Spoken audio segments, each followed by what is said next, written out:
ওই জায়গায় আমাদের কোনো ডিউটি ছিল না, নিচের তলায় ডিউটি ছিল। তো সিলিং গুলো আমরা তাৎক্ষণিকভাবে ভেঙে ফেলার পরে আগুন নিভাতে আমরা সক্ষম হই। আমরা যখন টহল পার্টি খবর পাই নিচে আমাদের ডিউটি ছিল, নিচের থেকে আমরা দৌড়ে এসে আগুনটা নিয়ন্ত্রণ করার চেষ্টা করি। সর্বশেষ আমরা অনেক পরিশ্রম করে এটা আমরা নিয়ন্ত্রণে নিয়ে আসছি। আল্লাহর রহমতে আমরা সবাই বাইসে গেছি। যে জায়গায় লাগে ওই জায়গায় আমাদের কোনো ডিউটি ছিল না, নিচের তলায় ডিউটি ছিল। তখন আমরা নিচের তলায় যে ডিউটি ছিল তার কাছে খবর যায় যে এখানে উপরতলায় আগুন লাগছে। তাৎক্ষণিকভাবে সে আগুনের এখানে আসে এবং টহল পার্টিকে কল দেয়।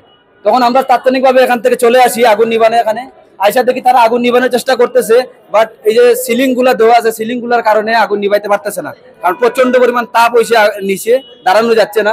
তো সিলিং গুলা আমরা তাৎক্ষণিকভাবে ভেঙে ফেলার পরে আগুন নিবাতে আমরা সক্ষম হই। ছোট রুম তো আগুন যখন ছড়িয়েছে তখন মানে এটা বলার বাইরে, এত পরিমাণ তাপ ছড়াইছে। কারেন্টের লাইন দিছে, আবার শর্ট করতেছে। কারেন্টে শর্ট করতে পারে, আমরা চলে যাই।